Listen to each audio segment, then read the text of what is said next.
the idea of where we're not going to be able to defend ourselves against it, we're not going to be able to attack it, we're not going to be able to kill it, we're not going to be able to stop it. And those of you who are watching at home, you could now clip that bit of Carl saying, we're not going to be able to kill it, we're not going to be able to stop it, and attribute that quote to him, because that's absolutely the way he feels about artificial superintelligence.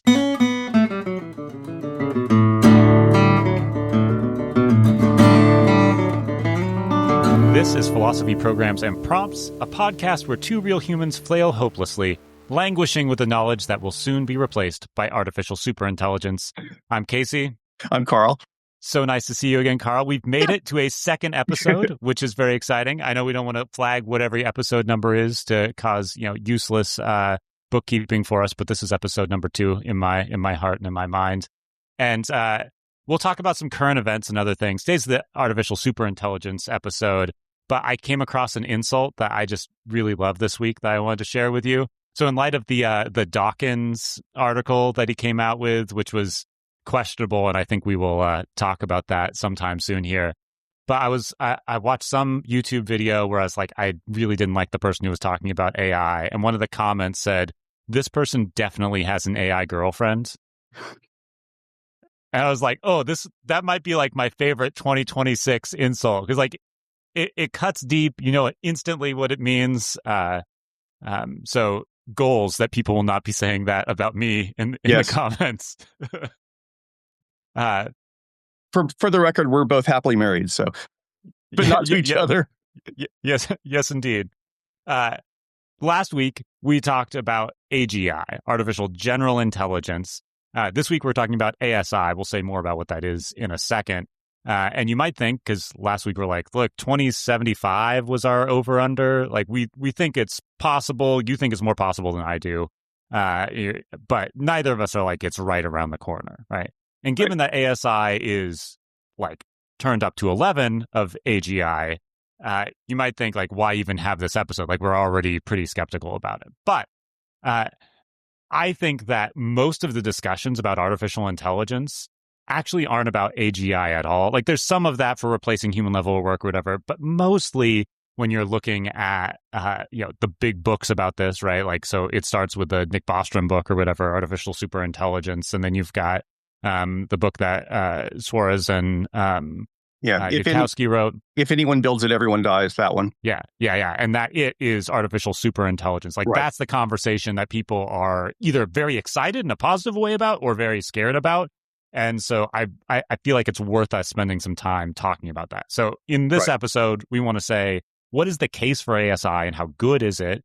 And then also, regardless of how good that case is, how likely is it to come about, how should we be feeling about ASI if it were to be, like if you imagine that future coming in, like, is that a good future? Is that a bad future? How does that change what we do? So this is going to be us sort of unpacking our views on that. Sounds good. Beautiful. All right. So first, I'm the philosopher who loves definitions, and both of us are going to hate this definition, so we'll probably spend a while talking about it. But what is artificial superintelligence? And the pared down version, you're going to get different things from different people. But I think the consensus one is something like ASI is artificial intelligence that can do any task better than any human, like any cognitive task better than any human. Pick playing chess or reading a book and synthesizing the information, any possible cognitive task, ASI will do it better than every human could do it. Is that kind of where you have it pinned at? So that's kind of the minimum bar. But the important thing to understand about that is that's a single AI, right? So it's not that there's this router thing that they're doing these days where basically when you ask it a question, it says, okay, this is going to go to the dedicated chess bot and this is going to go to the dedicated programming bot and that kind of thing, right? ASI is the same AI without some kind of internal, a whole bunch of different models that it picks between kind of thing. It's one model that's smarter than a human on everything, right? And that's kind of the lower bound.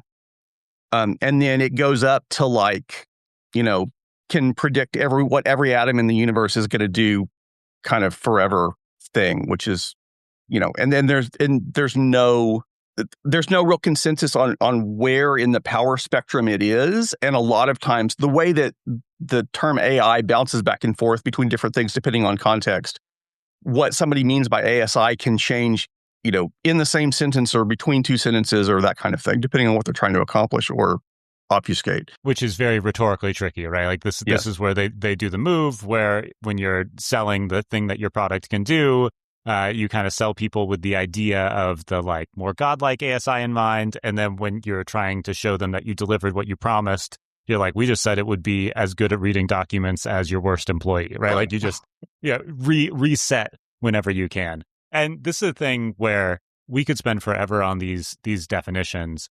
You're right. So they're like on the spectrum view, there's like two different spectrums at least that people talk about. Right. There's the narrow versus broad, which is like how specific is our AI focused. And ASI is, as we go over on the broad side, like more and more broad. And then we have the weak versus strong, which is kind of computing power and like how good it is at the thing, where very weak is, I don't know, like a calculator. No, that feels more narrow. I don't even actually have a good grip for like what the weakest AI is, but strong, like, and then there's no limit to strength, or at least that's the view. And that's where you get, okay, like once you're past human strength, then it's ASI, but there's maybe a lot of space over there beyond human strength. Right. Well, I mean, so I would say that we could take it as an article of faith that if you're, say, one IQ point better than the best human on everything, right? That doesn't lead to everyone immediately dying, right? Yeah. The strength of ASI that's required in order for ASI to kill every single human on the earth is slightly stronger, right? That's a slightly smarter AI, or actually, I'm being sarcastic. It's a hugely smarter AI than the lower bound of just better than a human or just better than any human. Yeah, for sure. And within this, like, and we won't get into every detail because I don't think it's possible, but like when we say smarter than any given human at every possible intellectual task or something like that, it's not super clear to me exactly what intellectual tasks are. It's not super clear also what it means to be better than like, does that mean it's faster than humans? Does it mean that it's more accurate than humans? I get, like, it's not, I don't want to say that it's an incoherent definition, but I do want to say that there's a lot of wiggle room in there. And the other thing that you pointed out, I think is super important, which I honestly haven't thought that much about, but we're talking about an AI, like an ASI, which is a single software, as opposed to a network of them. But if I had to bet, right, like the way our ASI system is going to work, if one does come about, or AI systems, it's going to be a bunch of different agents working together, taking different tasks. And that thing is, we might talk about it as if it's a single entity, but it's really a bunch of things working in concert, right? Right. But when you get to the point where you're talking about the AI like escaping, right, or making a bunch of copies of itself or that kind of thing, right, that argument kind of all breaks down if the AI is really 3,000 different AIs that are all in a complicated network with each other. Right? The idea of, it's going to kill everybody, it's got to be something that's self-contained, that's able to not be, where we're not going to be able to defend ourselves against it, we're not going to be able to attack it, we're not going to be able to kill it, we're not going to be able to stop it. And so that requires it to be defensible. It's got to be self-contained to the point that it can go hide somewhere. And if it's a giant conglomeration of a whole bunch of different AIs, that makes it a lot more complicated for it to try to defend itself from us. And those of you who are watching at home, you could now clip that bit of Carl saying, we're not going to be able to kill it, we're not going to be able to stop it, and attribute that quote to him, because that's absolutely the way he feels about artificial superintelligence. I mean, this gets at some of the things I'm really interested in philosophy. So my dissertation was about group agents and epistemology things, right? So it's actually not super clear when you have a bunch of things bundled together whether we want to call them a single entity. So maybe there are organizations like Microsoft we think is a company and they are capable of acting. Maybe we can have several different individual agents that combine to make something we could call a single like group AI agent that could then break off and kill us all, like you seem to think will happen. Give us a second kind of a breakdown of like what group agents means in a philosophy context. It's a part of ontology, I guess, where we want to say like what kinds of things are out there. We think there are persons out there. So Carl, you're a person. I'm a person. We are roughly we're locuses of consciousness, and we're capable of like moral action, and we're moral patients. So that's the kinds of things that we are. We want to say that are there group agents too? As can you get a bunch of individual persons together, and are those things collectively constituting an agent? Right. So are the Seattle Mariners, like, are they an agent? Are they a thing that acts and performs things? Maybe not exactly the same way that I'm capable of performing things, but I think there are some good reasons to think this. So we blame group agents for things, right? Right. When Exxon had an oil spill, we can say Exxon is like morally, culpable for doing this. And there are two ways, or at least two ways to take that. One would be, I don't actually mean that there's anything that's a group agent called Exxon. I just mean whatever people are behind Exxon, they're really responsible. And so I'm just sort of like saying something that's a useful fiction to communicate that the real agents are the people, and those people are morally culpable. But I don't think that's what's going on in those cases. I think we actually think that groups of people together might have moral statuses or be capable of actions that don't just reduce to the actions of the individual members of those groups. Right. So that's the kind of thing we can be talking about here with AI agents, that they might combine to be a group AI or something like that. Yeah, and then interestingly, we've got this complicating factor that not only is there this idea of moral culpability for group agents, but there's legal status of group agents, right? At least here in the U.S. where we are. And so we might ought to do an episode at some point about the difference between the legal implications of it and the moral implications of it and the philosophical implications of it, because they overlap a lot, but they're different in important ways. Yeah, absolutely. We like to think that our laws are constructed in such a way that they reflect morality or like encourage us to do the right thing, but we all know that that's not always the case. Right. And not only is that not in fact the case, but it might be a really bad idea for that to be the case, right? So, simple example, you think lying is morally bad. I think lying is morally bad. We might disagree on how much, but it also might be a terrible idea to have laws against like any lying, right? Or same for, cheating on one's spouse or something like that, which neither of us do who host this podcast. Excellent. Okay. So we've got artificial superintelligence. It's something like smarter versions of humans up to godlike versions. And we'll just sort of smooth over some of the difficulties because I don't want to get hung up on definitional issues. I get this question a lot. I imagine you do too, where people are like, okay, well, give me like, are you super worried about ASI coming about? Like, how likely is it? What's the over under? Those kinds of things. And I want to start with, here are what I think are the two best cases for artificial superintelligence coming about. And I kind of want to get your feedback and give some of mine too. So the first one is the chess analogy. And that's like, look, we didn't think that you'd be able to make a really good chess robot. And then we got better and better ones.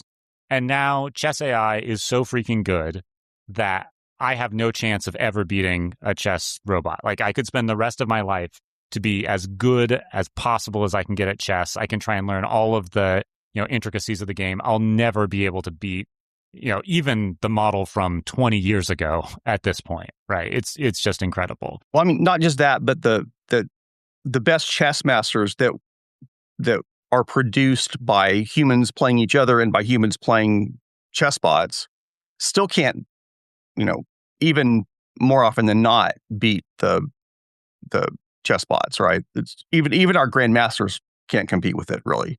Yeah, Magnus Carlsen can be, up a couple of pawns, and he is still going to lose to the Liz. I actually don't know what the material disadvantage it would take for him, but it's crazy, and I'm never competing with Magnus. So if we can do that with chess, and we can do that with Go, and like we've obviously done this with tic-tac-toe and things like that. I mean, there's certain games that are just solvable. It's like, hey, I can't beat me at tic-tac-toe, but I can never beat it either, right? So this is, and that gets into some of the definitional things. It doesn't have to be better than humans, at least as good in games that are solved. It's like, look, what is economics, right? Or running a business. It's learning about the competitive nature of the marketplace, providing services for, lower cost than your competitors can do. Like, all of these things are a little bit chess-like. And so AI is just going to like conquer each of these different verticals, and eventually you're going to have something that just outstrips humans across the board. And anybody who thinks that's not the case looks just as stupid as the people from the 1960s who are like, you'll never make a machine that could beat, a chess grandmaster at chess. So there's the case. We're just going to get there. Give up, Carl. ASI is coming, and you know it. So we haven't seen evidence of that, right? So what we've seen evidence of is that if we can define very clear rules and we can define very clear victory criteria for something that is iteratable, right? So if we can build a thing, or if there is a thing that can attempt to achieve something, determine somehow whether or not it succeeded and how well it succeeded, change something, try again, see if it got better or worse, and iterate that over and over and over again, billions and billions or trillions of times, right? Then it can get to the point where it can meet those set of criteria better than any human can. That's what we've proven so far, right? Good. What we haven't been able to do is show evidence that for a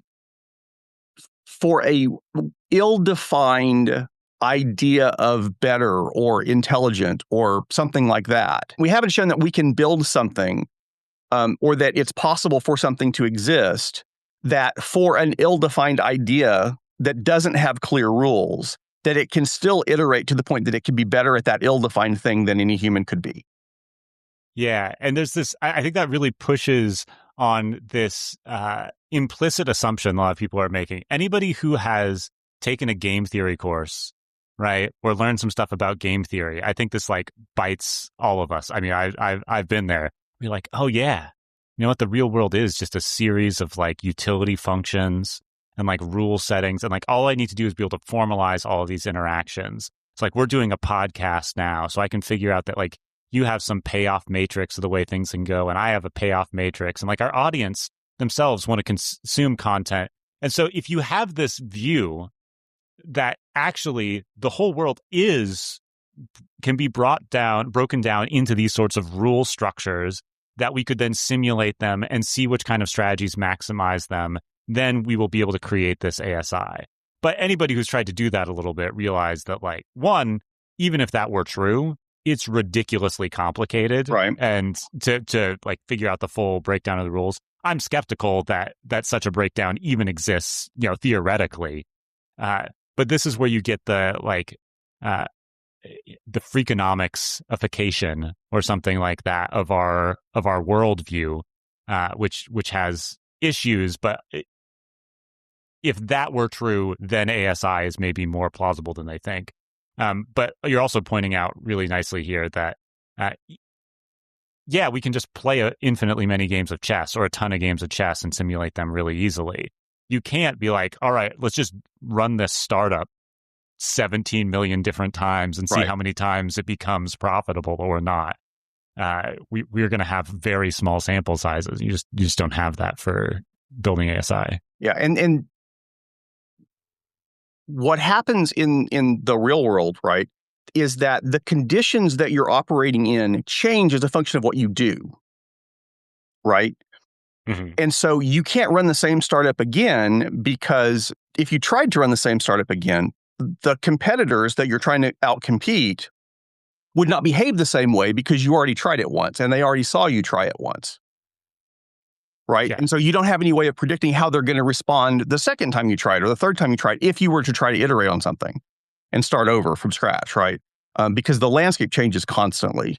The other thing to understand is that when you talk about reducing decision making to game theory, we're not we humans are not a thing. Right.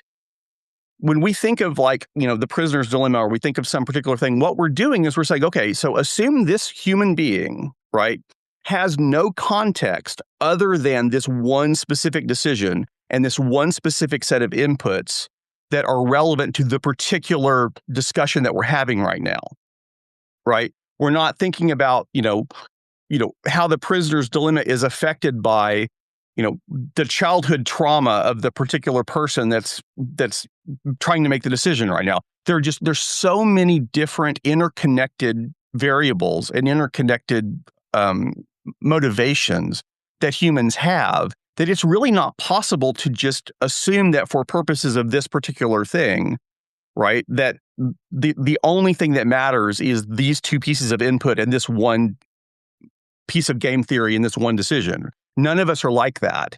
We're all far too complicated. And then the more of us there are, the more complicated it is, and the more permutations you get on what might end up happening. Absolutely. And that's something we'll get to in just a second, because I think both of us want to talk about chaos theory and the butterfly effect and things like that, which I think applies more to recursive self-improvement, which is kind of the next case here. One more reason I think that we could push back on this chess analogy case, I think you did a good job of talking about how actually we're looking at a smaller sample size of more structured and limited pieces. But something you talked about last week for a thing that we don't see AI doing at this point is learning. Right. And so even if we did show 15 different cases of AI mastering a craft, maybe of increasing complexity or something like that, all we're showing is that once we can set the rules and set the training data in such and such a way, then we can build an AI that's very good at doing that thing. But what we want from artificial superintelligence, and even more weakly, what we want from artificial general intelligence, is an AI that we can say, okay, great, you're what you are.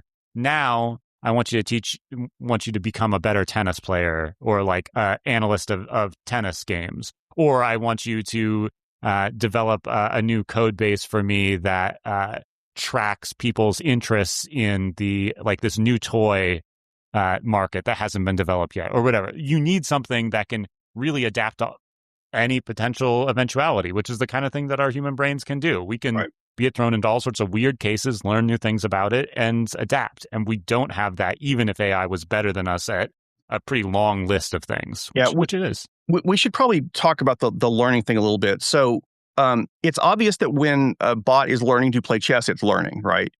It's just that the AI structures that we have right now, the things that we call AI, and the kinds of, whether it's large language models or narrow AIs or whatever, they have basically, for simplified a simplified way of describing it, they have a training mode and they have an inference mode, right? They have a time when they're learning, and when they're learning, they're incorporating new input, but they're not in a situation where they're doing inference and they're not helping people. They're just training. And then when the training is done, right, then the model becomes effectively read-only, right? And at that point, it starts, interacting with the real world, and then the things that it does don't affect what its decisions are going forward, right? And so when you ask a bot, a question as part of a long conversation, it has to reread it. It's, the entire conversation, add your next question to the end, and then come up with an answer after that. Yeah, right. You can expands the context window or something like that to give it short-term memory, essentially, but you're not changing the core of who the AI is, if we want to say something like that's what the model means. And we've had a few handfuls of times that we've tried to do that in the public sphere. Right. I don't know if you remember, there was a bot called Tay that was on Twitter, and it got very quickly turned into, something horrific. And that's pretty common when we actually turn on something that can actually learn as it's talking to the public. You get a bunch of people that are like, cool, let me see what I can trick it to do. Let me see what I can confuse it to do. Let me see if I can try to push it one direction or another.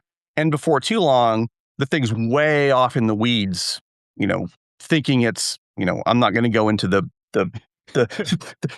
specific. We could make some more quotes that would get us kicked off of our podcast, killed before we got a chance to get it going. But what we as humans have, and they don't always work perfectly, but we have defenses, and we have understanding of basically what of the things that we take as input are worth hanging on to and which are worth throwing away, right? And we have some way of detecting, to some extent, whether someone's lying to us, whether someone's trying to trick us, whether or not the thing that someone's trying to get us to do does or does not agree with the values that we grew up with and that kind of thing, right? And there's no such mechanism that we've built into any AI or any AI has been able to build into itself.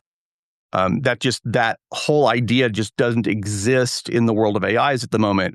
It's strictly we do a bunch of training, we lock the thing off, and then from then on, it's just itself, right? And we can go and do more training for it, but that's a different. We switch it back to training mode, we do more stuff with it, then we switch it back to inference mode again. Whenever you're talking about any of these AI, AGI, ASI things, there's always two sides to the coin, right? Where if you want to make the case that ASI is possible, you can build up AI, or you can take humans down a few notches too. And I found myself thinking that when you're like, we humans have built-in defenses that basically keep us from, essentially becoming Nazis. And I'm like, maybe not. Maybe our defenses are worse at that. But yeah, good. Let me make the second case for ASI that I think is strongest, and this one I think is the most prevalent. If you go out there and say, like, why do we think there's going to be ASI? People are going to point to recursive self-improvement. So they're going to say, there's a reason why AI is most dominant in the coding sphere right now.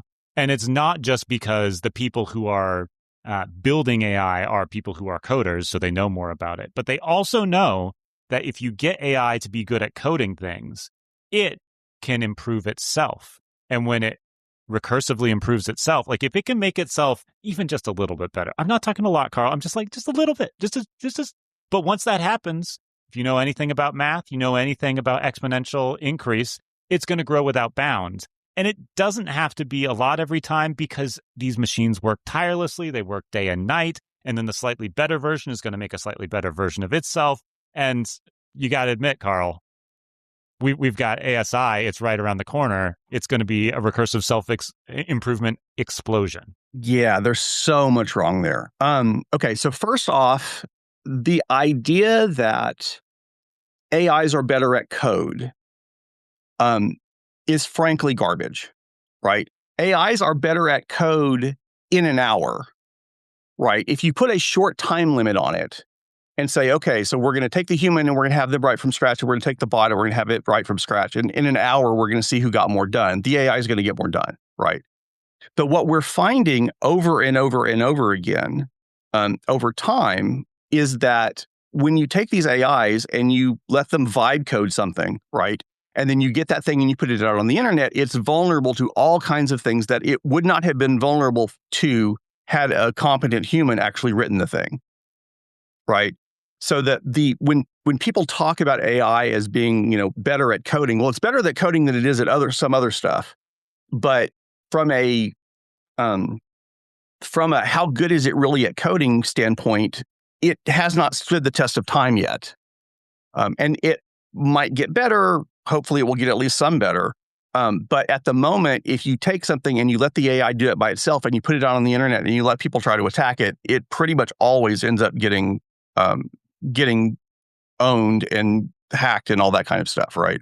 The other part of that too, I think, that's important. A lot of the people out there who are maybe listening to this podcast who are interested in, okay, what do experts think about ASI? They're more like me in terms of coding, or like even a worse coder than I am, and I'm not a good coder. And so AI looks like a really good coder and an even better coder if you don't know how to do things. Like you're like, hey, it's faster in an hour, but it's going to be worse than me over the even slightly mid to long term. It might be way better than me even over the midterm, just because I'm so much worse at writing Python than you are. So I think a lot of people are just not well positioned to assess how good the code is. And then when you have people like who stand to make money in this field, who are the ones who put together Grok and Claude, etc., tell you it's really, really good, then people who are not experts think, well, those experts must know how good it is, and they think it's amazing. So the second thing that's a problem with the scenario you're laying out is that in the real world, there's actually no such thing as exponential growth, right? Every kind of exponential growth is actually bounded by some kind of resource, right? And at some point, we don't have infinite atoms, we don't have infinite people, we don't have infinite resources. At some point, it's not going to be exponential anymore because you're going to run out of the stuff you're trying to do, right? And so one of the things that it appears to a lot of us that the large language models are starting to run out of is good training data.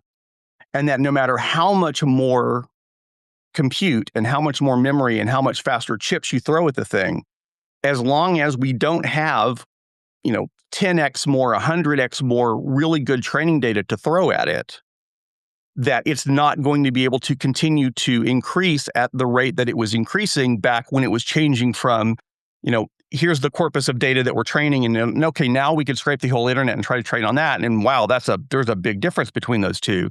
But there isn't another thing that's bigger than, that's on top of the internet, a multiple of the difference between the initial corpuses and the internet. Right. We just don't have that many more internets to try to train on. And when you talk about recursive self-improvement, assuming that were to happen, which it has not, and we don't actually know that that's possible, but in theory, it could be. But if it, in theory, were possible, and if in theory it started, we don't know what the limitation of that would be. We don't know where it would start running out of steam. We don't know what the resource that it would continue to need would be. And so not only are we postulating that in order to believe that ASI could happen because of recursive self-improvement, not only are we postulating that recursive self-improvement is possible, we're postulating that it's not going to run out of any kind of resource before it gets to the point that it's way more intelligent than all of the humans on the planet put together, and it's effectively a god.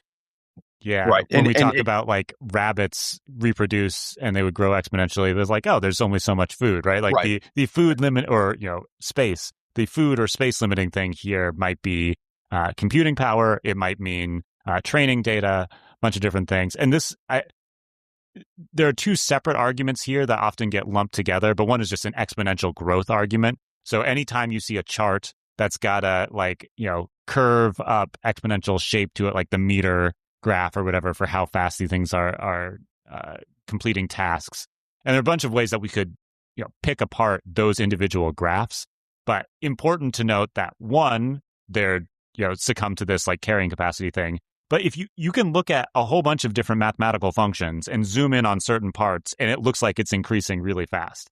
You could look at, I'm not a very good guitar player. I've taken a few lessons essentially from my brother who's very good. If you measured how good I was on day 0 versus day 1 versus day 3, you could be like, man, this guy is going to be, a virtuoso in just a few months. But of course, that's not what's going to happen. I went from not knowing where to put my hands at all to playing a couple of basic chords, and it gets way harder really fast. So there's plenty of reasons here to think that we are just zooming in on a certain part of the curve. Why do we think that these general conditions are going to hold for it to grow exponentially? And it's not to say it's impossible, but the default shouldn't be to think whenever something is improving fast, it will just do that without bound. That's crazy. Right.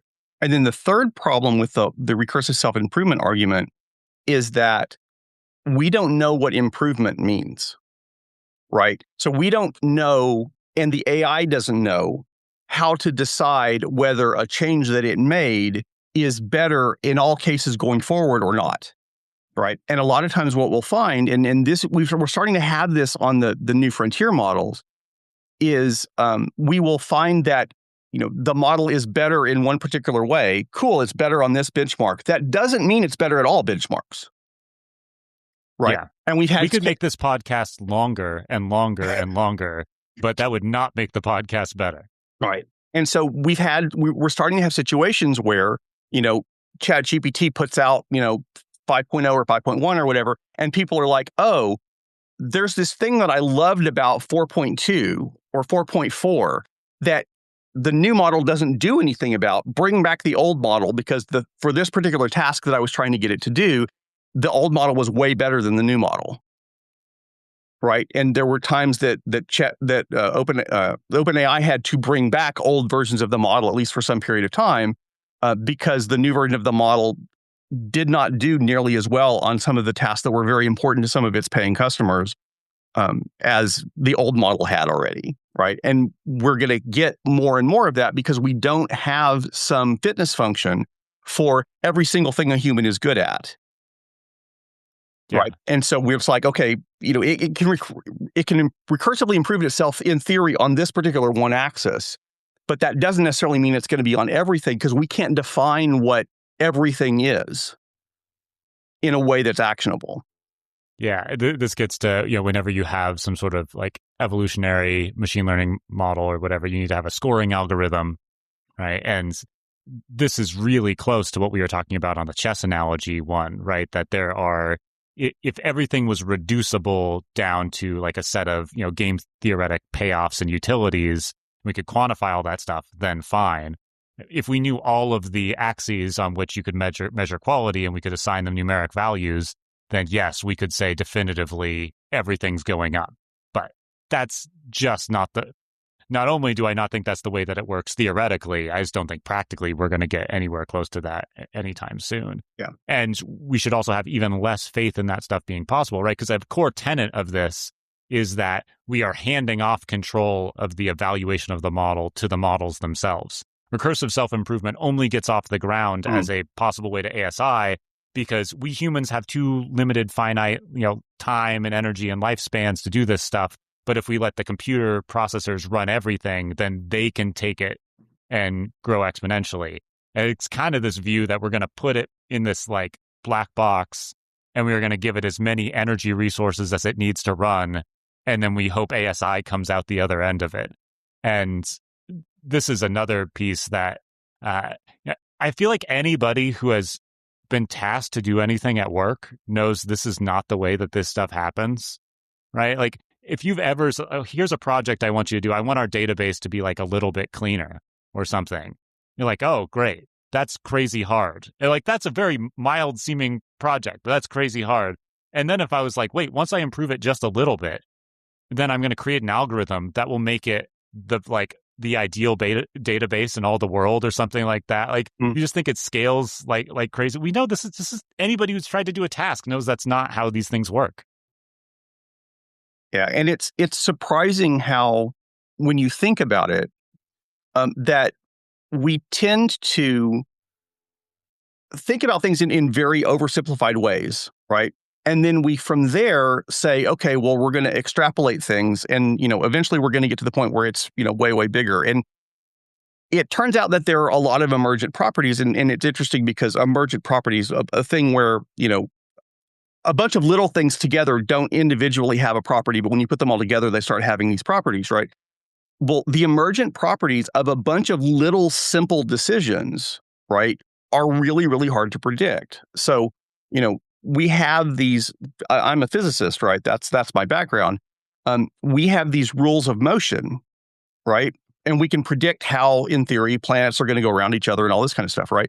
Except there's this thing called the three-body problem, right? Where all it takes is three objects of about the same mass that are trying to orbit each other, and you've now gotten to the point where you cannot predict the thing just for three, right? It only takes three before things get so complicated that there's literally no way for us to predict it. Math doesn't work that way, right? Much less a million or a billion or however many people there are on the Earth or that kind of thing, right? It's not the case that when you take a really simple, even a really simple, well-defined thing, right? Like, the laws of motion for one particle, and then you try to scale that up, very quickly you get to the point where you've gone off the rails. And this is where, this is butterfly effect territory, right? Which is, for those of you who don't know, butterfly effect, something like butterfly flaps its wings across the world from us, and that like small little gust leads to storms, which causes a hurricane, around Florida, whatever. You can tell the story, but like these small perturbations have a way of building up and doing things that we didn't see coming. And there are so many different levels to this sorts of analogy here, I think. One is just whenever you have a bunch of steps and a bunch of moving pieces, it's foolish to think you know what the outcome is going to be. And that's partly what they're already doing with, we'll have these slight improvements in these models, and then a bunch of stuff will happen, and then we'll end up with ASI. And I'm like, whoa, that's a very short story. There's a bunch of moving pieces there. Why do we think we're going to end up with ASI? this is, it's a slippery slope kind of fallacy, right? You go down and then, we're just going to end up there. And that's never a good way to think about things. But the other side of this is partly what ASI is going to do in the view of many people who advocate or are afraid of it, is that it will be so smart and so knowledgeable they'll be able to predict everything. And we'll get to this a little bit later in, sort of utopia and dystopia ways of thinking about it. But if the AI knows is smarter than me and has a bunch of my like Facebook profile data or something like that, then it's going to be able to manipulate me and beat me in any possible negotiation. And there's this view that there's so much access to data that it will be able to predict everything that's possible. But we know that's also not the case, right? For the same sorts of principles. You can only predict the weather so far in advance. Even if you got an AI that was really super good and gave it a lot of data, the amount and granularity of that data is just untenable for it to do the sorts of predictions that people seem to be afraid or optimistic that it's going to do, right? Right. And despite what people sometimes think, we're not actually the sum of our social media profiles, right? There's a lot of stuff that's going on inside our heads. I'm assuming you're not a Skinnerite who believes that we don't have anything going on in our heads, but that'll be a different episode. But there's a lot of stuff that make up each of us that isn't accessible outside of, our immediate vicinity. And you can't predict everything about a person when you're just looking at their social media profile. Now, the place that this gets complicated is what we seem to be showing is that if you get enough data on enough people, right, the possibility exists that in, say, a democracy, that you can sway enough people to pull the right lever on one particular issue, right, that you might be able to make a difference on the changing of the vote of that particular issue, right, or to get people to move to one particular party. So it's not that people aren't manipulatable, right, but the thing is, in order for the idea that once a superintelligence comes into being, none of us, not a single one of us, is going to be smart enough or, going to be able to come up with any creative way of trying to stop it, right? And we're going to be completely defenseless against it. Means that it needs not just to manipulate enough of us to get us to all vote, to get a majority of us to vote on a particular issue a particular way, or to join a particular political party or whatever. It's got to manipulate every single one of us to the point that it knows what each one of us is going to do in a way that it can head each one of us off at the path and prevent us from being able to stop it. Yeah. Right. Yeah. And it's really easy for them to make the case that, well, we know that social media manipulates people. So why can't an AI, which is going to be better at manipulating people than social media, presumably, why can't the AI manipulate people? And the thing is, on some issues, for some people, likely it will be able to manipulate people. And that's not a good thing. And that's a thing we're probably going to have an episode or two about, because there are definitely societal implications of how AI may or may not be able to manipulate people on big issues. But that's not the same thing as saying that it's going to be able to manipulate every single one of us in the way that it wants, predictably enough that it knows what we're going to do in order to prevent itself from being turned off, for example. Totally agree. Okay, so those were 2 or 3, depending on how you want to squint and look at it, arguments for ASI and our responses to them, right? Like it's the chess analogy and then recursive self-improvement / just exponential growth, zoom in and you see this stuff. Any other ASI cases that you think of that you find tempting or you think are pervasive out there worth pushing back on? Well, okay, so here's one.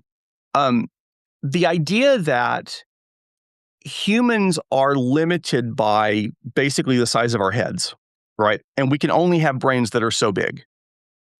And the idea that basically if you could build a neural network that had so many more nodes than a human brain does, that obviously it would be, if you can build a human brain type thing that has 1,000 more connections, or not 1,000 more, 1,000 times as many connections as a human brain does, right? That obviously it would be 1,000 times smarter or something like that, right?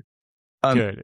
So can I try the Carl response to that? Let me see if I've met you for long enough, because this makes sense as the argument you would say, because back in the AGI episode and our other conversations, you seem to think like one of the reasons you're skeptical about AGI coming about is we just don't know enough about the human brain and the human mind. And like until we at least have that level of understanding, how do we think we're going to replicate it or even surpass it, right? So my guess here is you just think that, you can think of systems that would have more pivot points than the human brain, but we just don't know enough about the way our current architecture works to think that we would be able to architect something at least as good or better than it. Right, and there's also a variant of the resource argument, right?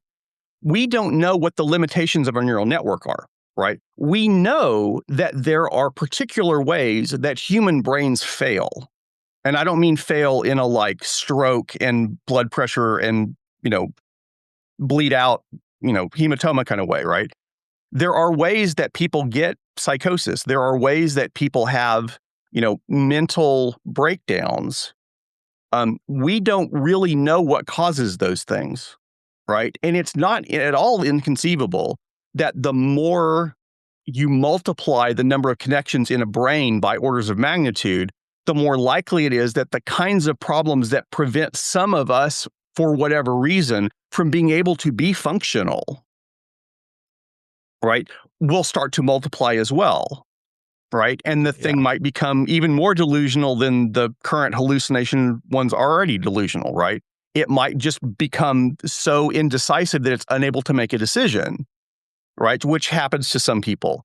We don't know what it does. Right. We don't know, and we don't know why some of that analysis paralysis happens inside someone's head. Right. We don't know what causes the neurons to do whatever it is that causes that particular behavior. And so we don't have any idea if we had, 1,000 times as many neuron connections, whether or not that would cause utter inability to decide on anything or not.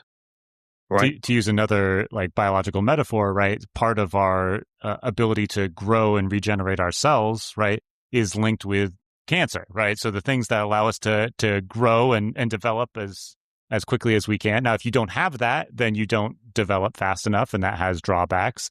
But the ability to create the sorts of life that we have also leads to death in ways. So maybe there's some sort of analog in the mental case. Right. And I mean, another thing is there are a lot of diseases that we are starting to learn are actually autoimmune diseases.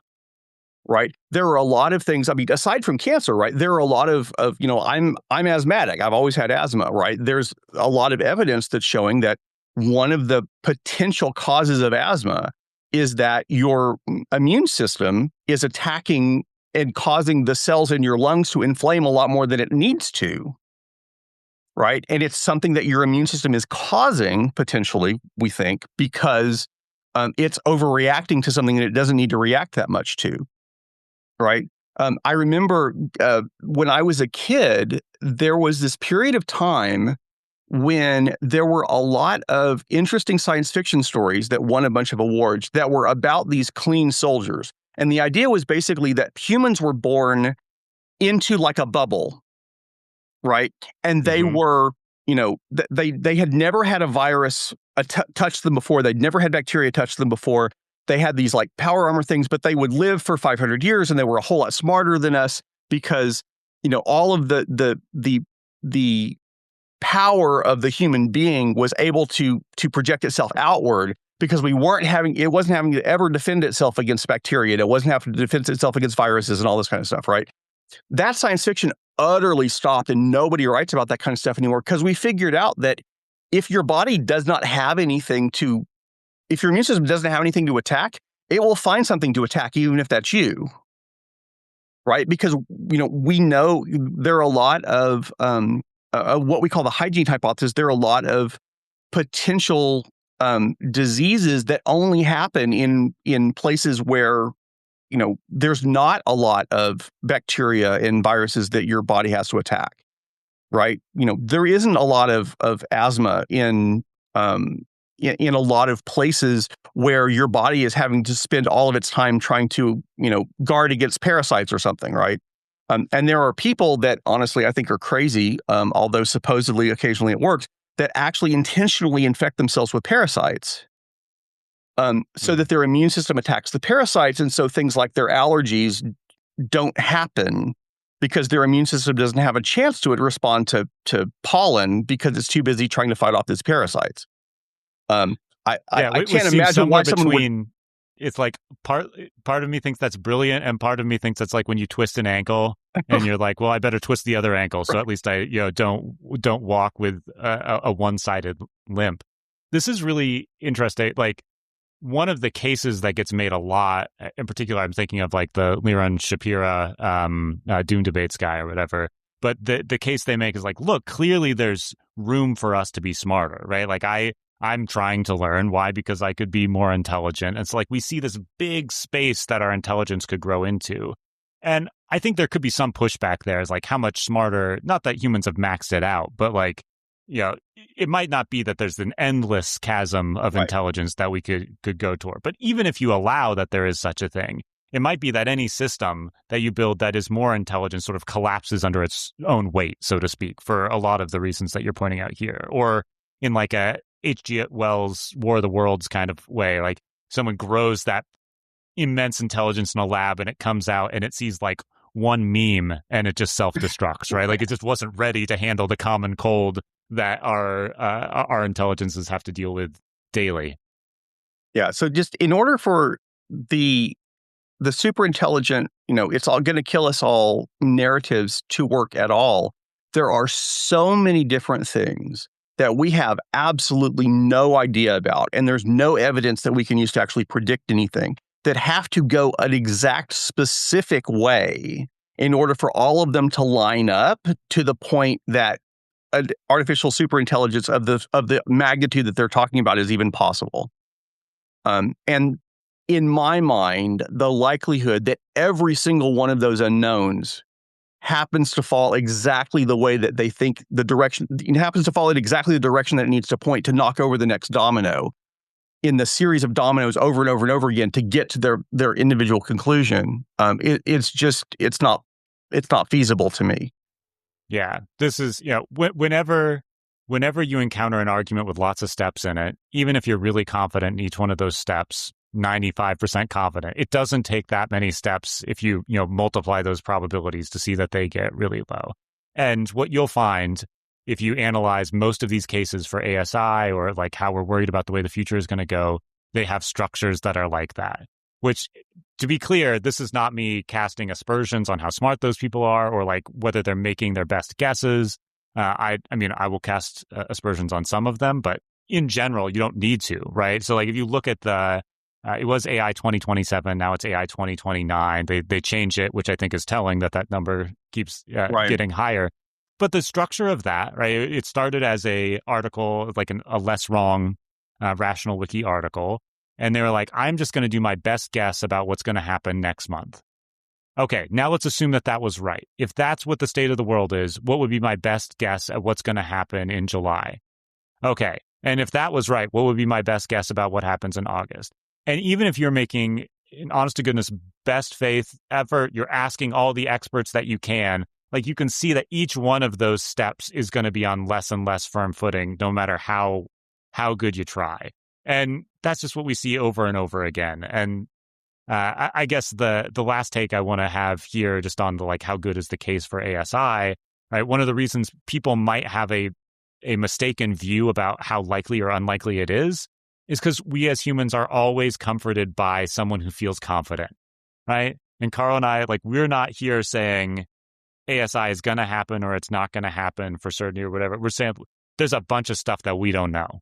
And that's not the most comforting thing to hear. So if somebody else steps in and says, it's going to be here by 2030, you need to buy gold, then people are like, this Alex Jones guy knows what he's talking about. He's so confident. Like, just don't get sucked into that. Well, the other thing that happens is there's this argument that, okay, even if there's a 0.1% chance that I get it right next month, and then there's a 0.1% chance on top of that the next month, and so on and so forth, right? That still means that there's a chance. It's a very small chance, but there is a chance that all of these predictions end up being correct. And there's a very, very small chance that we do end up getting to the point that artificial superintelligence is a thing. And so if it's true, even that there's a, 1 in a bazillion chance that it might happen, doesn't that mean that we ought to take it seriously and we ought to try to prevent it, right?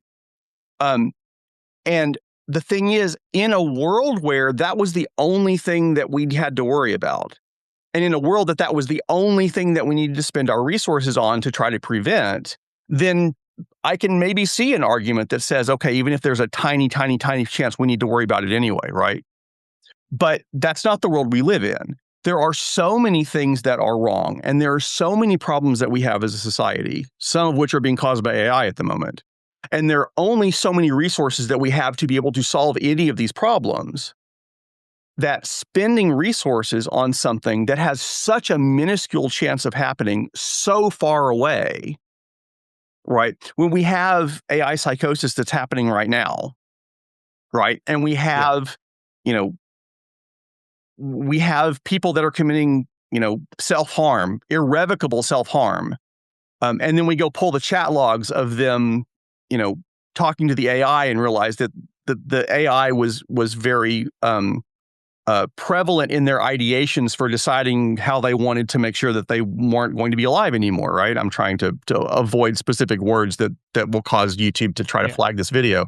And that's just on the AI front too, right? If you're like, I'm set on doing AI, but if we're trying to say what's important, like, conflict in Iran seems to me to be... Well, there's that too. But I mean, even in staying in the AI world, right, we've got, the number of... There was a Wired article I saw the other day that just terrified me. It was basically that the deepfake non-consensual intimate image problem is way worse than you think, right? The number of teenage girls that have somebody making, taking their Facebook photos or whatever and taking their face and putting it on somebody else's body and creating, images that make it look like they're nude when they're not, right? When they actually were nowhere near that situation. The number of people that happens to is way more than when they survey people think how bad that's happening, right? There are lots of different kinds of technology that AI is currently making worse. And there's a pretty good chance, I think a much better chance than the chance that super AI is going to happen. There's a pretty good chance that if we were to slow down and say, okay, we're going to deal with the deepfake problem, right? We're going to deal with the psychosis problem. We're going to deal with the self-harm problem, that the things that we learn in trying to seriously deal with those problems would go a long, long way toward helping us deal with the potential theoretical eventual ASI problem too. Yeah, excellent. Right. If we limit access and we, make it transparent enough that we prevent some of these other harms, those will have the effect of putting the brakes on many things that folks who are, fear ASI getting out of control too fast, right? We're putting some speed bumps in, which might be the thing that they would advocate for. And the other point here too, I think, is even if we don't think that, it doesn't mean that you and I think that nobody should be thinking about this, right? Maybe the right allocation is that there are a couple people on the planet who are really thinking about long-term ASI problems or something like that. We have way more people who are focused on these more like pressing and likely issues. It's probably just like if we were going to game theory it out again and like try and get the right distribution to sort of manage these things. But the current discussion is disproportionately about ASI taking over everything. And that's what, and you've said this on your channel, I've heard you say before, I've said it a number of times. This is where, if we want to talk about, nefarious acting, it makes me think a lot more that these are intentionally distractions from the stuff that is more pressing right now. Right. I mean, and you can see, so like there was an interview that I saw on Sky News with one of these doomers, and they were specifically asking about some incidents that had happened in the UK where the Grok AI from X.AI, used to be Twitter, was creating deepfake nude images of people, right? And the anchors were asking this AI doomer specifically, how do we prevent these images, right? And every 30 seconds into every answer, it was, well, this is actually really a bigger problem than just having to worry about intimate images. There's really this whole set of things that we can't control the AI. It's like, wait, back up, answer the question that they asked you. But they don't, a lot of times it seems like they don't want to answer the question that was asked. They want to make a big abstract argument about how, it's all going to be bad. Because that makes it very, very difficult to have any actionable regulation or rules or consensus coming out of how we deal with any of the immediate problems. And that just, it's just impossible for me to believe that at least a lot of those kinds of arguments are not happening in bad faith deliberately. Yeah. And there's a bunch of ways it could be in bad faith, right? One of them might just be that, a number of these people are content creation folks, right? You and I are content creation folks to some degree.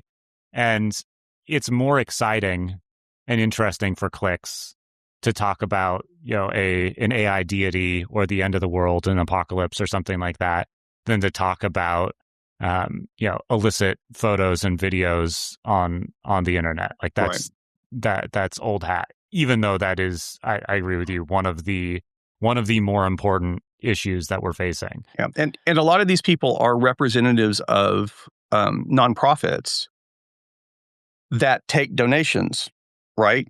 And so if what your nonprofit is trying to solve is the extinction of all humanity, right? That's a much easier pitch for people to try to give money to your nonprofit than if you're trying to solve a problem that only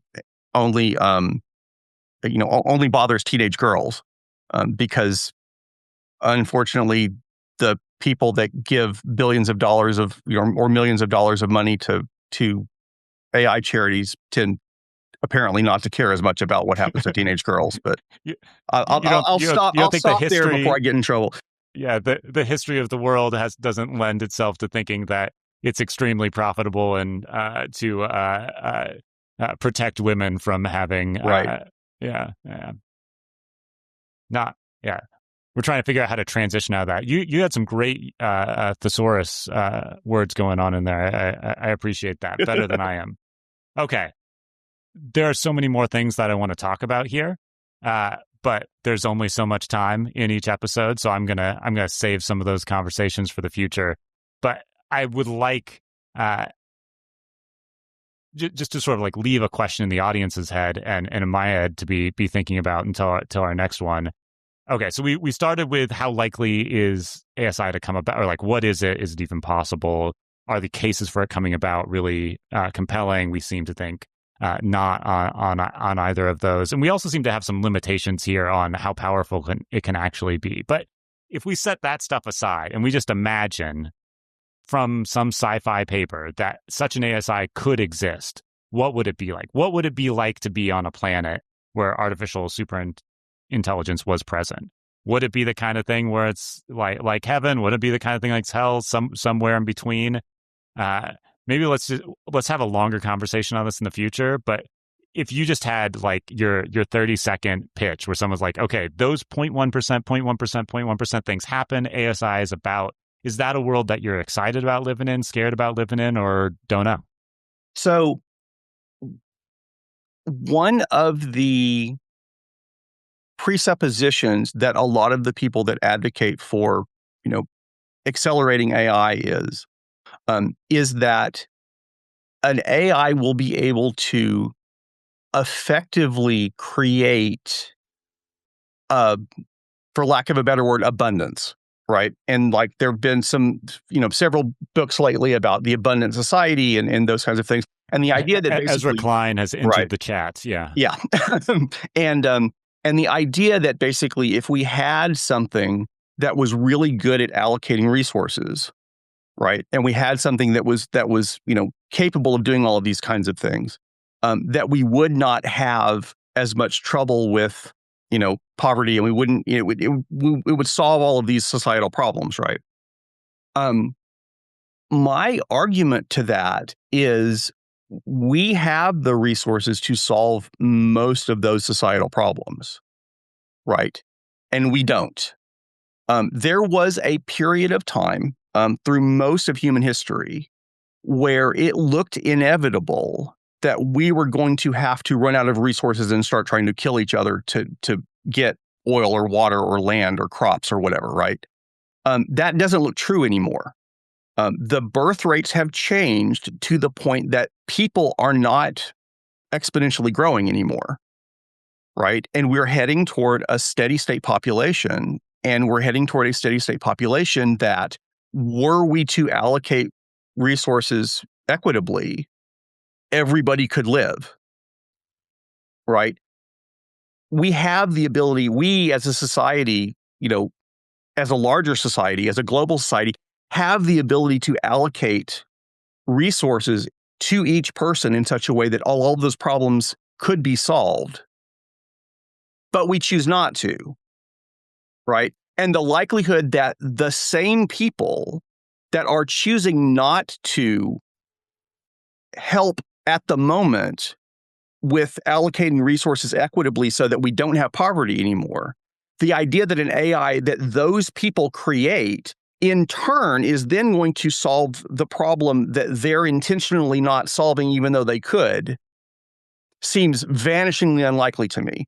And the likelihood is any artificial superintelligence that gets created is almost certainly going to share the values of the organization or set of organizations that created it in the first place. And I have seen no evidence that those organizations are interested in trying to solve societal problems or poverty or cancer or any of those kinds of things, because that's not the way they allocate their resources. So the idea that an AI that they create is going to, in turn, solve all of the problems that they're not trying to solve intentionally, I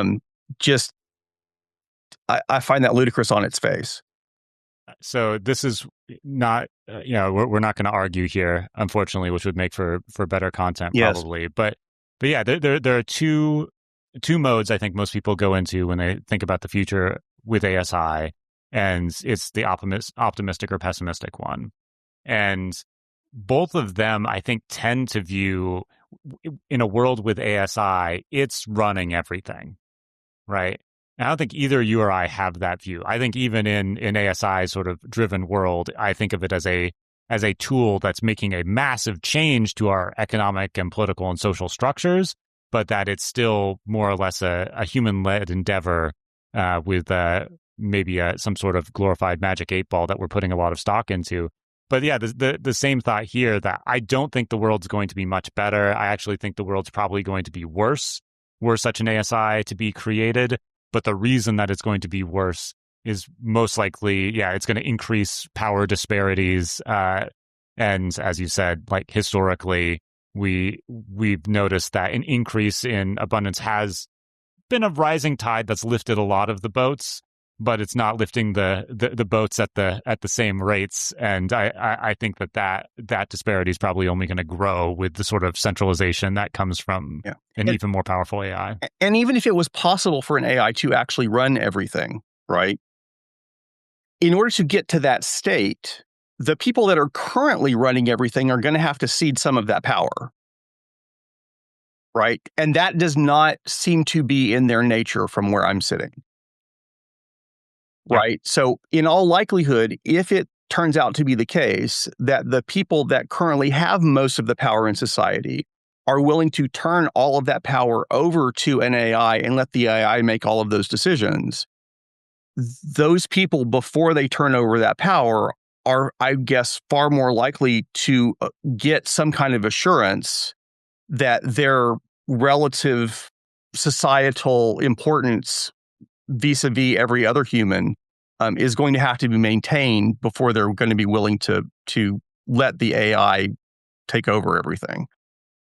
And just so you know out there, Doomers, I hear you. You're saying, yeah, Carl, but that's just the AI tricking those people, and then it's gonna. So we'll talk about that in the future. But yeah, I find your story pretty compelling there. So okay, so ASI. not so inevitable, and I was going to say not so scary, but I think it's potentially quite scary, but in just very different ways. But if you're focusing on those fears, it's evidence to me that you're not looking at the way more obvious scary things in that are much closer in the mirror than whatever this ASI turns into. Yep, I'm with you there. All right. Well, until next time, unless we get replaced by such a artificial superintelligence, these two humans will be back for more philosophy programs and prompts.